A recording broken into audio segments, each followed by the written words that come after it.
আপনারা অনেকেই হয়তো এই ছবিটা সোশ্যাল মিডিয়ায় অনেক বেশি দেখছেন যে একজন চা ঢালতেছে আর সেই চায়ের কাপ থেকে একজন চা নিতেছে, কিংবা মনে করেন যে পিছনে একটা দৈত্য অ্যান্ড একজন চেয়ারের সিংহাসনের মধ্যে এভাবে বইসা আছে, অথবা ধরেন একজন এভাবে ছাতা ধরে সুন্দর একটা বৃষ্টির মধ্যে দাঁড়ায় আছে, কিংবা দুটো বিড়ালের মাঝখানে এভাবে আটকা পড়ে বসে আছে। আপনারা অনেকেই হয়তো ভাবেন যে এই ছবিগুলো রিয়েল, বা অনেকেই হয়তো ভাবেন যে এগুলো রিয়েল না, কিন্তু এই ছবিগুলো কোথায় তোলে আপনারা জানেন না। আজকে আমি আপনাদেরকে সেই জায়গাটায় পরিচয় করা দেবো যেন আপনারাও এরকম সুন্দর সুন্দর এনভায়রনমেন্টে সুন্দর সুন্দর ব্যাকগ্রাউন্ডে নিজের মতন করে ছবি তুলে নিতে পারেন। এই যে একটা ব্যাকগ্রাউন্ড, এই যে একটা পান্ডার ব্যাকগ্রাউন্ড, অথবা আমি যদি চাই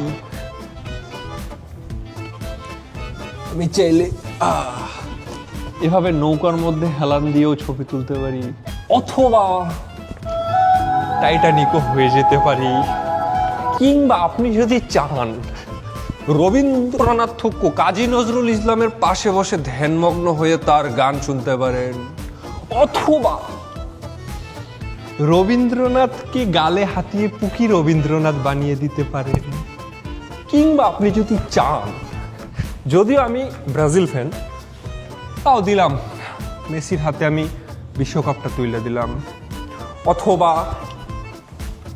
এটা কি বলে হারমোনিয়াম না পিয়ানো কিছু একটা বাজাচ্ছি, অথবা আপনি চাইলে এখানে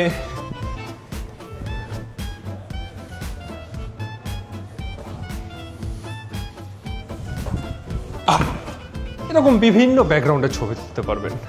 এছাড়াও এই যে আছে জাতীয় শাহরুখ খানের জাতীয় পোজ, সিমরান মেরে কো ছোড়কে মাত যা। যদি আমি বেড়া মানুষ, আমার অন্য কিছু মনে করেন না, আমি এটা শুধুমাত্র আপনাদের দেখানোর পারপাসেই দেখাচ্ছি। এরকম আরও নানা ব্যাকগ্রাউন্ড আছে, এইসব ব্যাকগ্রাউন্ডে আপনারা চাইলেই এইসব ছবি তুলতে পারবেন। আচ্ছা, আপনারা যারা জানেন না আমি তাদেরকে এক কথায় জানাই দিই, এটা হচ্ছে যে বিজয় সরণি যে মেট্রো রেল স্টেশন আছে সেটা ঠিক কাছেই মিলিটারি মিউজিয়ামের মধ্যেই 3D আর্ট গ্যালারি। মানে আরও অনেক ব্যাকগ্রাউন্ড আছে, মানে দেখা শেষ করানো যাবে না। মোটামুটি একটু ফাঁকা পাইছি দেখে আমি মানে আপনাদের দেখাইতে পারতেছি। তো ফার্স্টে একটা কথা বলে নিই, সেটা হচ্ছে এটা কোনো প্রমোশনাল ভিডিও না। আমি এই জায়গাটায় ঘুরতে গেছি আর আমার কাছে মনে হয়েছে যে আপনাদের জন্য ঘুরতে যাওয়ার জন্য এই জায়গাটা একটা ভালো প্লেস হইতে পারে, সেই জন্যই এই ভিডিওটা বানানো অ্যান্ড ইনফরমেটিভ একটা ভিডিও বানানোর চেষ্টা করছি। জানি না আমি কতটুকু ডেলিভারি দিতে পারছি। তো এই জায়গার যে আর্টগুলো আছে প্রত্যেকটা আর্টই হচ্ছে এক একটা ক্রিয়েটিভ আর্ট, যেই আর্টগুলোর মধ্যে আপনি ছবি তুলা মানে ক্রিয়েটিভ ছবি তুলা সোশ্যাল মিডিয়ায় খুব সুন্দর পোস্ট করতে পারবেন। অ্যান্ড যারা ছবি তুলতে অনেক বেশি ভালোবাসেন অ্যান্ড এরকম ক্রিয়েটিভ জায়গায় ছবি তুলতে চান তাদের জন্য এই জায়গাটা একটা সুন্দর প্লেস হইতে পারে।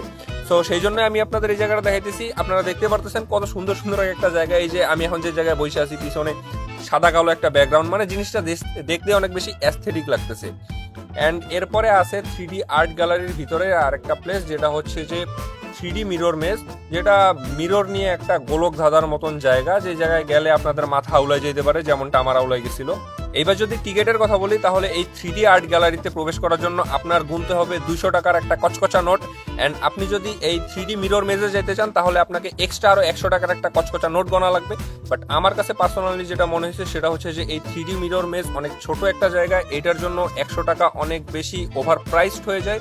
এটা যদি 50 টাকা রেঞ্জের মধ্যে থাকতো তাহলে অনেক বেশি ভালো হইতো। অ্যান্ড 3D আর্ট গ্যালারি যেটা আছে সেটা যদি 200 টাকা না হয়ে 100 বা 150 রেঞ্জের মধ্যে হইতো তাহলে হয়তো মানুষজন আরও বেশি এই জায়গাটায় যাইতে পারতো অ্যান্ড মানুষের অনেক হাতের নাগালে থাকতো আর কি জায়গাটা। যাই হোক, আমার যতটুকু পসিবল হয়েছে আমি ততটুকু আপনাদের জানানোর চেষ্টা করছি। যদি কোনো ভুল ত্রুটি হয় ক্ষমার দৃষ্টিতে দেখবেন।